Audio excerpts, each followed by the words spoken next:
Sally Hemings, a slave woman whose name will be forever linked to one of America's founding fathers. When 3-year-old Sally Hemings arrived at Monticello as part of an inheritance for Thomas Jefferson, she could not have guessed the adventure her life would become. But when we examine Sally's life and the difficult choices she made, we are forced to focus less on the possibility of a romantic relationship between man and woman, and more on the disturbing dynamic between slave and master. She was a mother. She was a slave woman. She was an African-American woman who did the best she could for her children. She would have to find a way to live as best she could, which tells me that she had to be a very strong woman.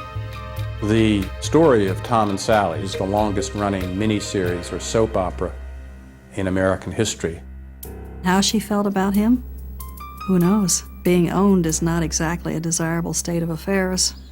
They were together longer than some marriages exist. Yes, I understand she was a slave, but I also know that slaves did fall in love at some time with their masters. Jefferson is so symbolic of the contradictions in American history. Sally Hemings has been a symbol as well of the denial of African-American oral traditions. The papers were covering it as if she were Monica Lewinsky.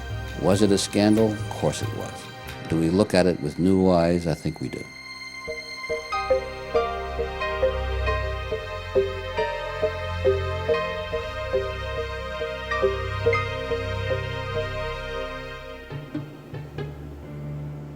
In November 1998, a tantalizing mystery about the private life of Thomas Jefferson yielded to science, shedding light on one of America's most complex and controversial presidents, and his slave named Sally Hemings. Through a DNA study, scholars found that in all likelihood, the author of the Declaration of Independence had a sexual relationship with Hemings and fathered her children. It was the weight of all of that evidence that led us to believe that there was likely a relationship between Thomas Jefferson and Sally Hemings. This was front-page news around the country, but to the descendants of Sally Hemings, who had passed it down for more than 2 centuries, it was considered common knowledge. The details of Hemings' life are sketchy, even contradictory, and the facts hard to pin down. There are no photographs or drawings of her, but from what is known, Sally lived a remarkable, courageous life as a slave, presidential mistress, and mother.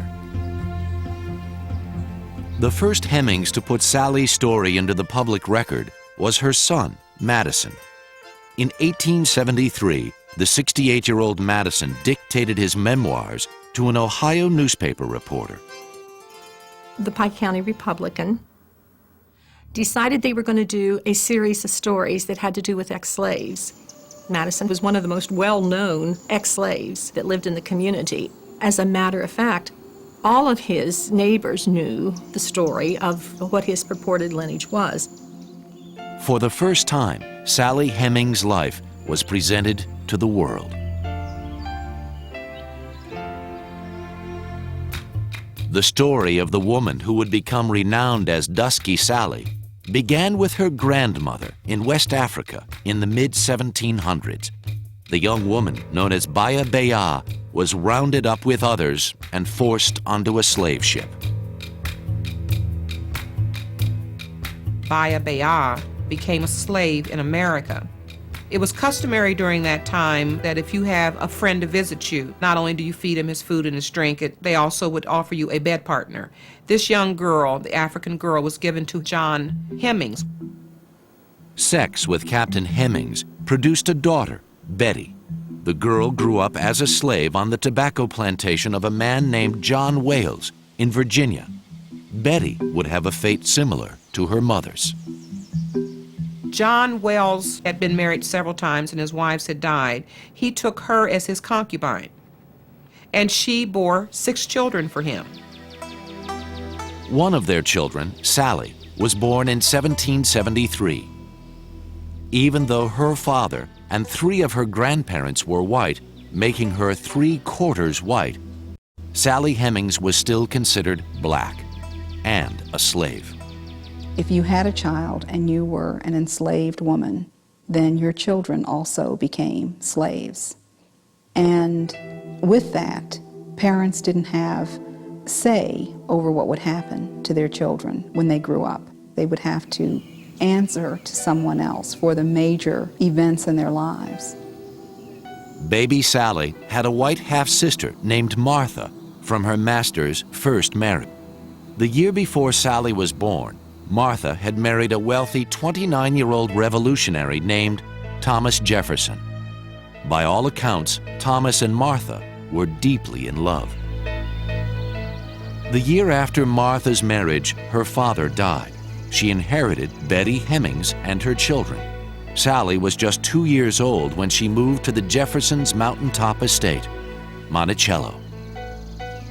At Monticello, Thomas Jefferson listed Betty and all her children in his farm records with their last name, an early indication that Sally would lead a life quite different from that of most slaves. This is rare both at Monticello and on other plantations. A common method of referring to enslaved people is by referring to them by their first names only. I think it's clear that the Hemings family was different from other enslaved families at Monticello. The sort of up front and center slaves at Cello were almost all Hemingses. Almost all of them were very light-skinned. Some of them looked almost completely white. It was a way in which Jefferson, in some sense, concealed from others and perhaps even concealed from himself the reality of slavery by giving it a face that looked more acceptable. Special treatment, however, did not mean a life of leisure. Young Sally, like all slave girls, went to work as soon as she was old enough. Young girls on southern plantations generally started helping out with childcare from the age of about 6. If they were the children of house servants, as Sally Hemings was, they might care for the young children of the plantation owner. And this was probably the case for Sally Hemings. As she grew older, her responsibilities would have increased and she would have gone into weaving and spinning, learning how to make cloth, and from there she would have been trained specifically to do a certain type of work. Sally did have one advantage that many slaves did not. She was raised by her mother and grew up with her siblings. One of the things that I think challenged many people was the whole idea that their children would grow up without knowing who they were. I think that the important thing for someone like Sally Hemings would have been that she would have been part of a family. Sally was able to work side by side with all her brothers and sisters, and perhaps her greatest influence, her mother, Betty. These years were busy ones for the master of the plantation as well. Long before he became president, Thomas Jefferson was shaping the American Revolution. In June 1776, the 33-year-old wrote the Declaration of Independence in Philadelphia. His first draft included a passage blaming England's King George III for the slave trade and calling for its abolition. Jefferson recognized that slavery was incompatible with the values of the Declaration of Independence and incompatible with the values of the American Revolution. But he was trapped within that condition, he himself a slave owner. Thomas Jefferson was no different than the other men of his time. Yes, he wrote the Declaration of Independence. He said, "We hold these truths to be self-evident, that all men are created equal. They had the right to property. My people were property." The Continental Congress rejected Jefferson's anti-slave passage as too controversial. Jefferson returned to Monticello after the Congress disbanded and served as governor of Virginia for the duration of the Revolutionary War.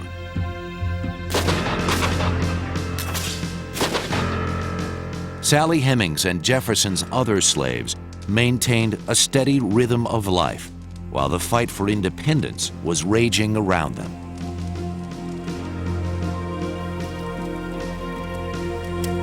Not all was well at the plantation, however. In the main house, Martha Jefferson had given birth to 5 children during the first 9 years of her marriage. Only 2 daughters survived. The strain of the pregnancies was devastating to Martha's health. Weak and exhausted, she gave birth to her 6th child, Lucy, in 1782. Then Martha's body gave out. Tradition holds that on her deathbed, Martha gave this bell to 9-year-old Sally. Thomas was at Martha's side when his wife died at the age of 37. There's a story that was current in the enslaved community at Monticello about a deathbed promise that Thomas Jefferson made to his wife Martha as she lay dying, not to marry again. Jefferson was inconsolable for weeks, but life at Monticello carried on. Young Sally continued to serve Jefferson's daughters, Patsy, Polly, and the newborn Lucy.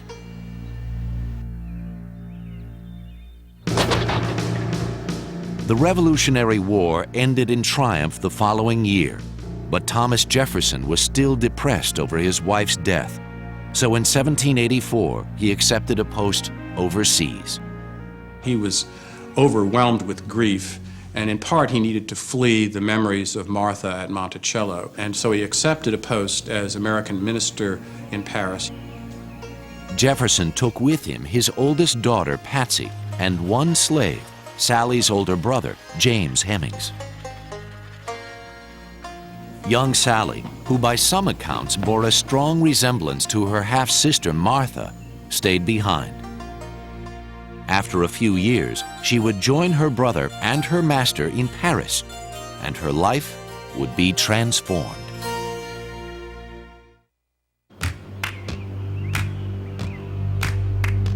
In the mid-1780s, the teenage Sally Hemings had no way of knowing that she was about to be launched on a journey unlike that of any American slave.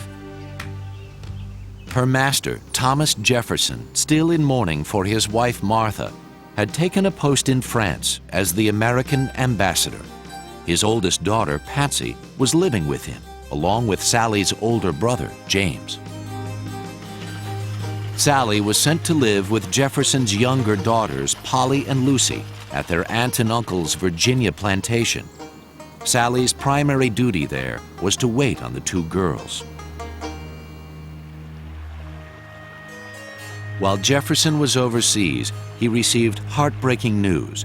Both his daughters had contracted whooping cough, and 2-year-old Lucy had died. Jefferson became more and more anxious to have Polly present with him in Paris, and wrote and said, please make arrangements to send Polly to me in France. By the time Polly's trip was finally arranged, the middle-aged slave who was supposed to accompany her had fallen ill, so 14-year-old Sally Hemings was sent in her place. We assume that Sally Hemings was chosen to be Polly's companion because she had been her companion through childhood and was considered her maid. The 2 girls crossed the Atlantic and arrived in London, where they were met by the American ambassador, John Adams, and his wife, Abigail. Adams was somewhat aghast because Sally, at this point, would have been between 14 and 15. Abigail Adams, to her horror, saw this young girl who she thought was wholly unequipped to handle Polly. But nevertheless, she had crossed the ocean with her, and that made it there safely. The original plan was to send Polly's companion back to Virginia right away. But with Jefferson's approval, the plan changed. Sally would stay in London with Polly and move on with her to Paris. Abigail Adams did buy both of them clothes. She outfitted Sally and outfitted Polly so that they would be presentable in France. I've always wondered why Sally Hemings continued on, across the ocean to London and then to France. It does seem that Sally Hemings was the one constant in Polly Jefferson's life at this time. Smallpox was a problem in Europe, So the first thing Jefferson did upon Sally's arrival in France was to have her inoculated. That probably was a somewhat frightening procedure, and you had to be quarantined for several weeks. So she was probably taken somewhere outside of Paris, because that was the law at that time.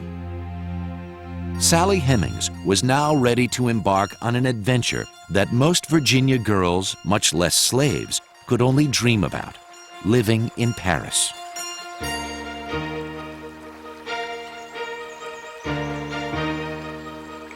Paris in 1787 was a vibrant, dynamic city.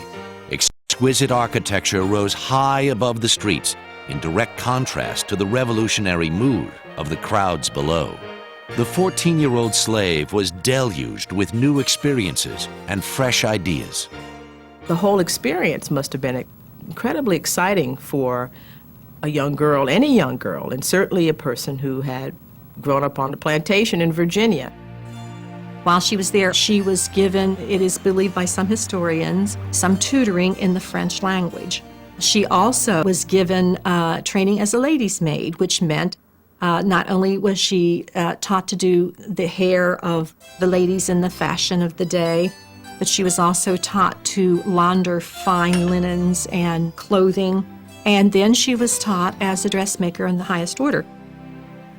More importantly, slavery did not exist in France.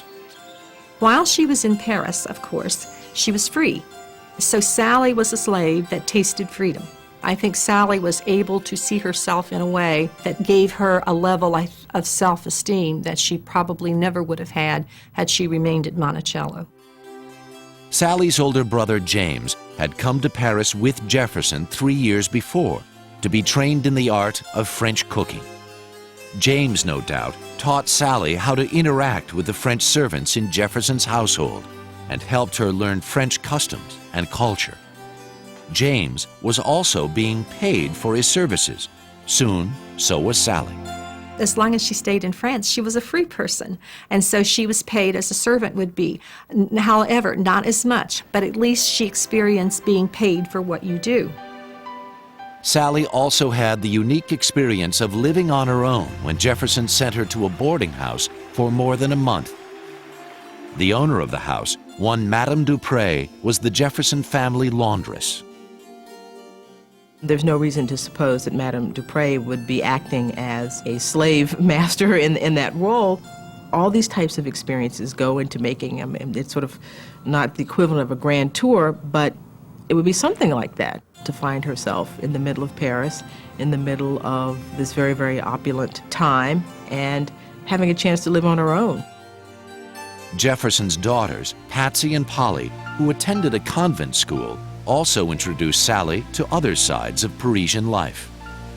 We know very little directly about Sally Hemings' duties in Paris, but we know that by the end of that time, she was acting as lady's maid to both Polly and Patsy Jefferson. Some of Polly and Patsy's classmates at the convent actually had their maids living there, and it's not impossible that Sally Hemings might have spent some time at the convent. Sally's world broadened even more when Patsy turned 17 and began to attend social functions with her father. We assume that Sally Hemings would have certainly prepared her for these outings, but probably accompanied her on a number of them as well. There are indications in the fact that Jefferson suddenly began buying Sally Hemings more clothing at the same time that he bought his daughter Patsy more clothing.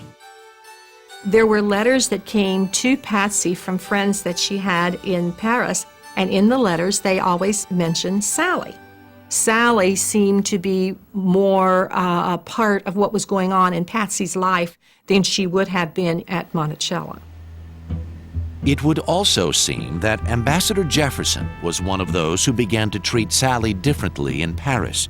In fact, her son Madison Hemings makes it quite clear in his memoirs that, during that time, my mother became Mr. Jefferson's concubine.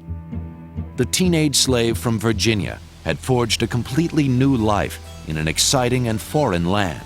Soon, Sally Hemings would be forced to make a choice between the freedom of Paris and returning to America with Thomas Jefferson.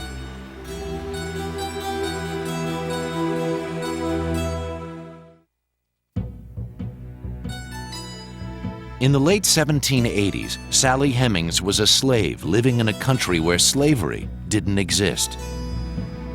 She was living in the home of her master, Thomas Jefferson, the American ambassador. The teenager was growing into a stunning young woman, affectionately called Dashing Sally, and described by others as handsome, with long hair flowing down her back. The relationship between Jefferson and Hemings probably started in the late 1780s when they were together in Paris, and she was about a 14 or 15-year-old girl. By 1788, the widowed Jefferson was waxing eloquently in letters about the domestic virtues of American women and life at home.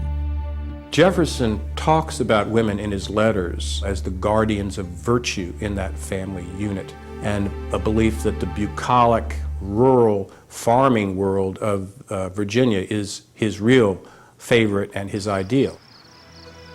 Jefferson was homesick. With his daughters away at school, perhaps he found Sally to be a link to the world he romanticized and yearned for in Virginia. But their relationship might not have been as romantic as their home in the City of Lights suggests. The debate now has been, was it love or was it rape? And that, in one sense, is an unanswerable question. I have always thought that there had to be some semblance of respect. I don't know if love is too strong a word, but that's something that held those two together. It was probably, in some sense of the term, consensual, meaning both parties agreed to it, though it was clearly rooted in Jefferson's power. Jefferson owned this woman, and so to call it consensual between master and slave seems a bit of a contradiction. Jefferson may have been truly attracted to Sally Hemings, perhaps even loved her, but that could not change her station in life. I think that he had affections and feelings for Sally. I think he was probably very possessive about her as well. But in the meantime, it was okay for him to keep her family and her in a situation where they lived as house servants would live. In the private time, when no one's around and it's just the two of them, of course, now you have man and woman. And how she felt about him? Who knows? Being owned is not exactly a desirable state of affairs. He could break his promises at any time to her, so she managed him very well, I think. In the Paris of 1789, Jefferson was enjoying his role as a patron saint and advisor as the masses stormed the Bastille and launched the French Revolution. Then his well-ordered world came crashing down. Patsy threatens to convert to Catholicism. As soon as he hears that, he removes her from the convent and makes plans to return to Virginia. Still, Jefferson had an even bigger problem. According to Madison Hemings' account, Sally Hemings was pregnant at the time, and she didn't wish to return to Virginia when Jefferson and his daughters were returning. The other thing that Sally did while she was in Paris was that she learned to bargain. Naturally, she and especially her brother Jamie did not want to return to the enslaved condition again. Jefferson convinced Sally's brother James to return to America by promising to give him his freedom if he would stay home long enough to teach a replacement what he had learned of French cooking. Sally finally agreed to go home to Monticello as well, but not before striking her own deal. Thomas Jefferson made extraordinary promises to her, including the fact that her children would be freed at age 21. She took him at his word, and a number of people say to me, why would she trust him? And that's a very difficult question to answer, but evidently she did and believed that he would do what he said. The account of Madison Hemings of Jefferson's pledges to Sally Hemings suggest that she had some measure of control over her own life, that there was some mutual trust between the two of them. Sally and James sailed back to Virginia with Jefferson in 1789. Madison Hemings' memoirs state that soon after Sally returned to Monticello, she gave birth to a child of whom Thomas Jefferson was the father. It lived but a short time. There's no record of this child in Jefferson's records, but he didn't have complete records of the slave population at this time. Was there a child? We don't know whether it was a boy or a girl, what the child's name was. None of that is really known. Jefferson returned to a burgeoning political career. While he was in Europe, the United States Constitution had been written and adopted. He was called on by President George Washington to serve as the nation's first Secretary of State. Jefferson divided his time between the capital in New York and his beloved Virginia. On the mountaintop at Monticello, Sally Hemings' life had also changed drastically. Sally Hemings had had all of these wonderful experiences while she was living as a free person in Paris. So when she gets back to Monticello, it's back to the drudgery of slavery. There's something about being a slave that had to have torn a psyche down. That self-esteem that she built up, I just wonder how it had begun to collapse when she returned to Monticello. Sally became pregnant again in 1795, during a period when Jefferson was at home in Virginia. She gave birth to a daughter in October of that year, but the girl died at the age of 2. In 1796, Thomas Jefferson ran for president, but came in second to John Adams. In accordance with the Constitution at that time, Jefferson became vice president. The two men disagreed strongly about national policy, a situation that quickly stirred up intrigue and backstabbing. Sally Hemings might have thought that she was far removed from the political wrangling, but accounts of her relationship with Thomas Jefferson were about to become fodder for newspapers across the country.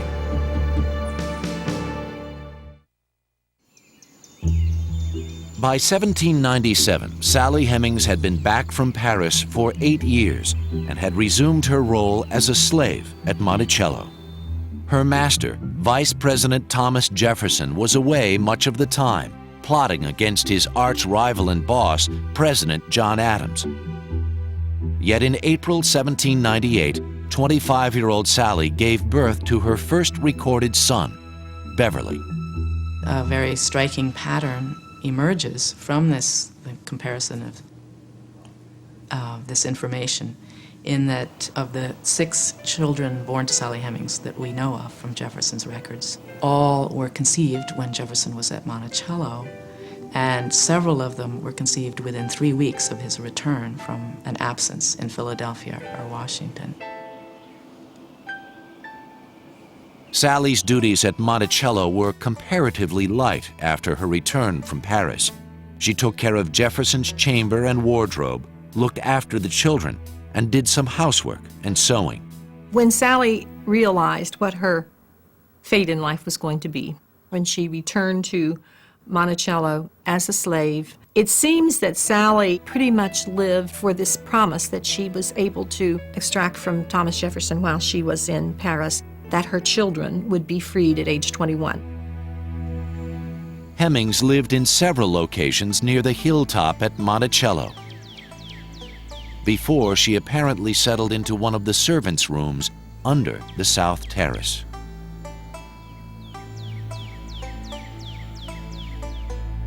Jefferson's daughter Patsy, now 27, watched over the plantation while her father was away.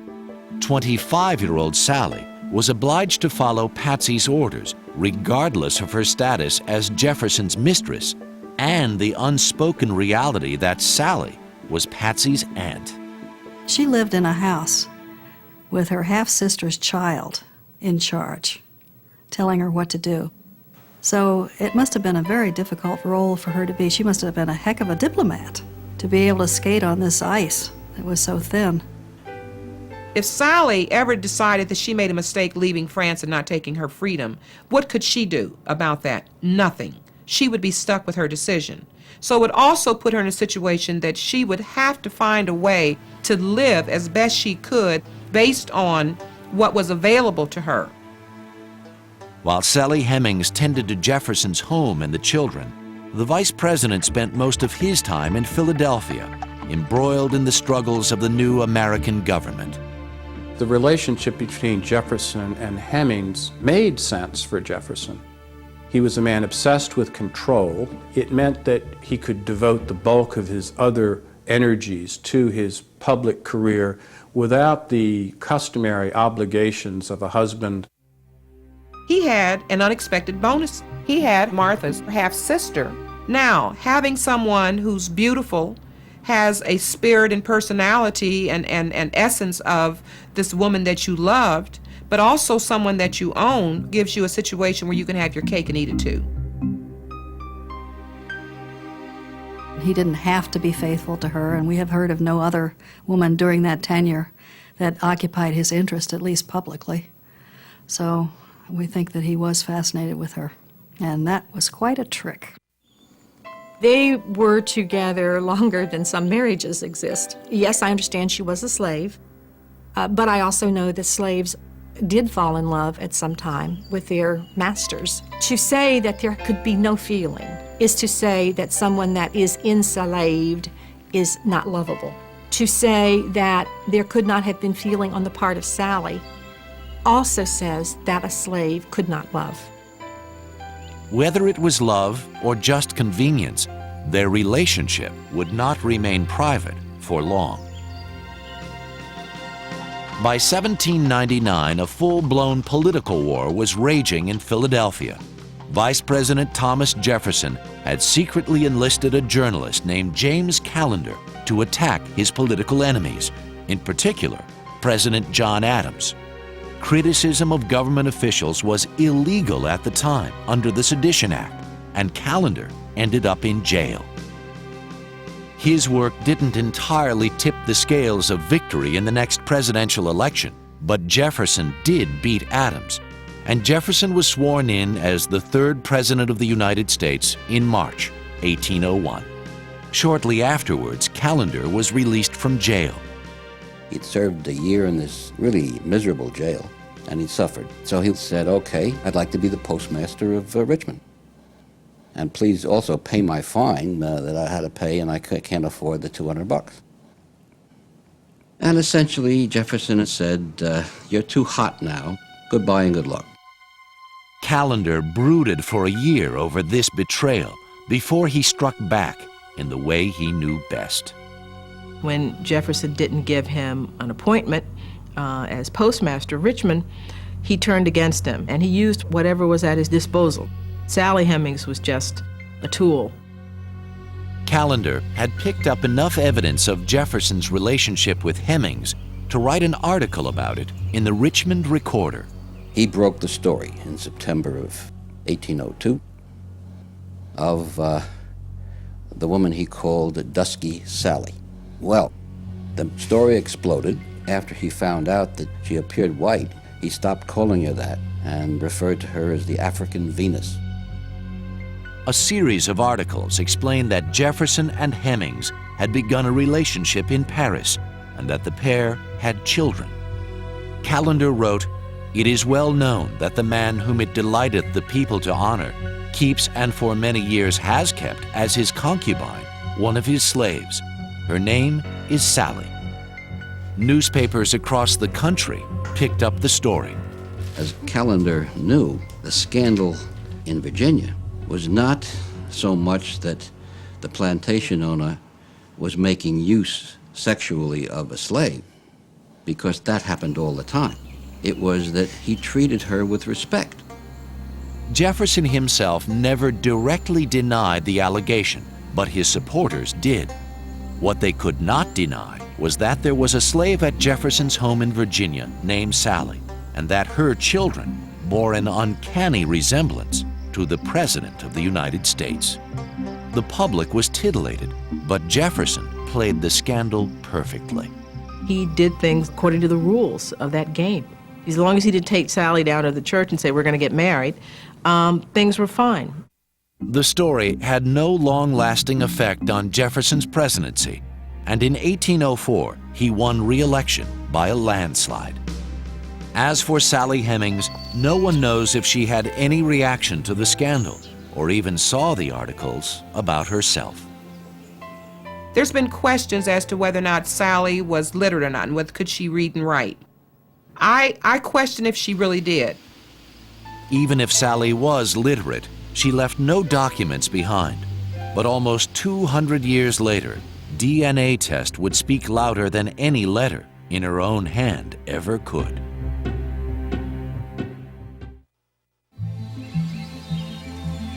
The Jefferson-Hemings sex scandal was still circulating in the newspapers of 1805, but Sally Hemings' life at Monticello maintained its normal pace.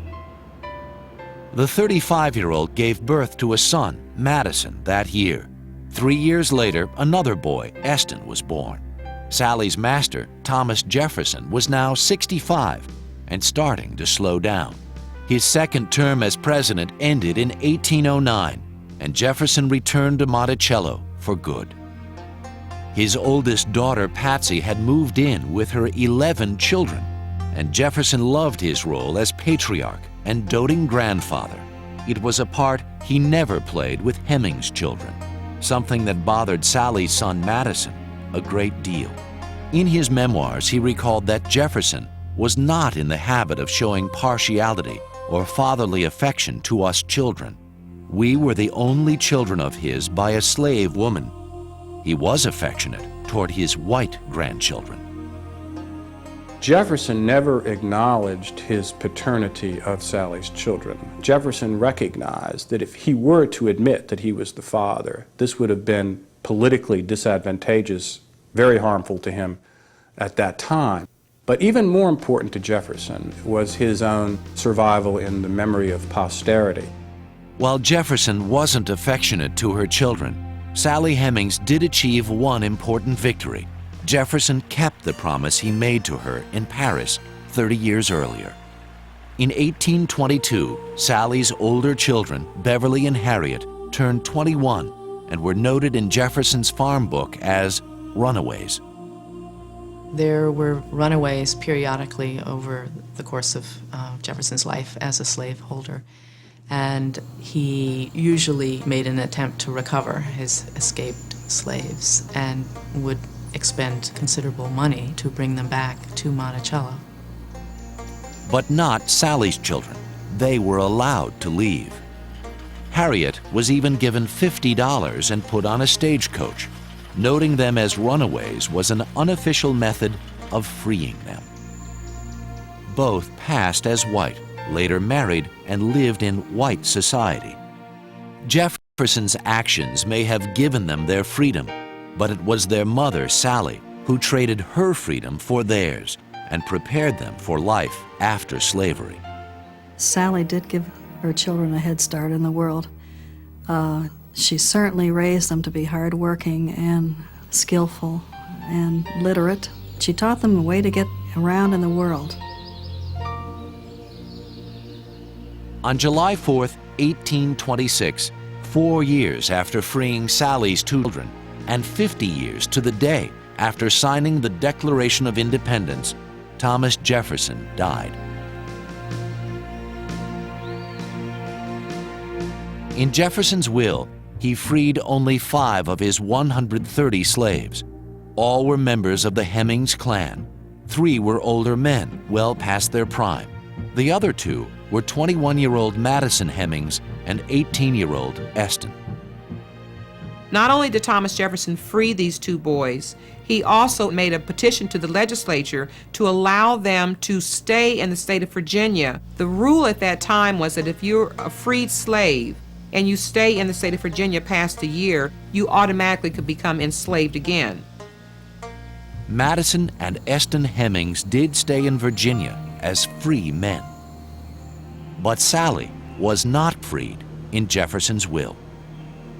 He actually told his daughter to free Sally after he had died. So she did what's called giving her time, which was letting a slave go and not requiring that the slave be chased down and recaptured. She could live away from Monticello, and she could live with her sons and live out her days as a person who had freedom, but not quite. Hemings and her 2 sons moved to the town of Charlottesville near Monticello. She lived in a house on West Main Street until she died at the age of 62, 9 years after Jefferson. There is no record of where she was buried. Her sons moved to Ohio after her death. Even though they could have passed into white society like their siblings, they lived as black men. Later, Eston moved his family to Wisconsin and into white society.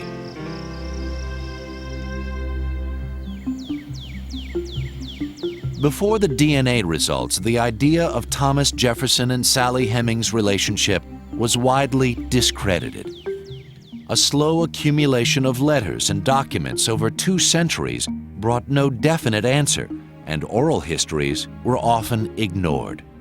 The simple answer to why no one has paid attention to the Hemings family history or any of the other slave histories up until now is racism. I think that historians presumed, because it's not written down, and because it's oral history, and because the oral history began with slaves, that it can't be trusted. Jefferson is so symbolic of the contradictions in American history and society, freedom and slavery. Sally Hemings has been a symbol as well, often of the denial of African American oral traditions, even of the African American presence. In 1998, science intervened. New advances in DNA testing allowed for a sort of historical paternity test. Researchers examined Y chromosomes, which are the same in all male members of any given family. Blood from Eston Hemings' great-great-grandson was tested against that of several Jefferson men to see if the Y chromosomes matched. The test was positive. They were all genetic Jeffersons. Taken together with all of the extensive historical evidence, this piece of information tipped the balance. It seems most probable that Thomas Jefferson was the father. Finally, after all these years has gone by, they're going to have to spend their time trying to disprove themselves rather than me. When we look at our family, the descendants of Sally Hemings and Thomas Jefferson, we number probably anywhere from 1,000 to 1,500 people. The relationship between Sally Hemings and Thomas Jefferson might never be proven beyond a shadow of a doubt. And whether she loved Jefferson or simply accepted her fate, one thing is certain: Sally Hemings left a legacy to her children and the American people. She was able to do in her lifetime what many other enslaved women wanted to do in theirs, which was to leave their children a legacy of freedom. It's not a bad thing to have a mixed heritage. It's a wonderful thing. If America could just see that in their own families, that it's not about color, it's about family, and it's about loving and relating to people as people. America herself was built on imperfect people trying to come together as one, and they made so many mistakes along the way. Why do we assume now that those same people were perfect? And we hope that we can give somebody a gift from our heritage to say it's okay to talk about it.